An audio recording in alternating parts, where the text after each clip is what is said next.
খুব সহজভাবে কি করে 3D বর্ডার ডিজাইন করব সেটাই কিন্তু আজকে তোমাদের সঙ্গে শেয়ার করব।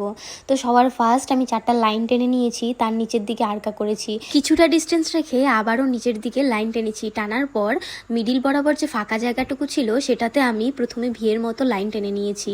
টানার পর সেই ভিয়ের মাথার দিকের শেপগুলো একটু নিচের দিকে লম্বা করে দিয়েছি। তারপর নিচের দিকে আবারও ভিয়ের মতো শেপ করে নিয়েছি, আর সেই লাইনগুলোকেই আমি আবারও ডবল করে টেনে দিয়েছি। টানার পর তার ভেতরের দিকে যে ফাঁকা জায়গাটুকু ছিল সেটাতে একটা একটা করে ফুল করে দিয়েছি। তো এই ফুলের জায়গায় তোমরা কিন্তু এখানে অন্য ডিজাইনও অ্যাড করে দিতে পারো। তারপর উপরের দিকে এবং নিচের দিকে হালকা ফাঁকা জায়গা ছিল, সেটা আমি ফিল করে দিয়েছি। আর ফুলের বাইরের দিকে যে অল্প অল্প ফাঁকা জায়গা ছিল সেটাও ফিল করে দিয়েছি। আর ভরাট করার পর ডিজাইনটা দেখো একদমই 3D টাইপের লাগছে। তারপর উপরের দিকে যে 4 ডবল লাইন করেছিলাম সেটার মিডিল বরাবর আমি ফিল করে দিয়েছি, আর নিচের দিকে আমি ছোট ছোট গোল গোল করে দিয়েছি। তো আজকের ডিজাইনটা তোমাদের কেমন লাগলো তো তোমরা অবশ্যই জানিও।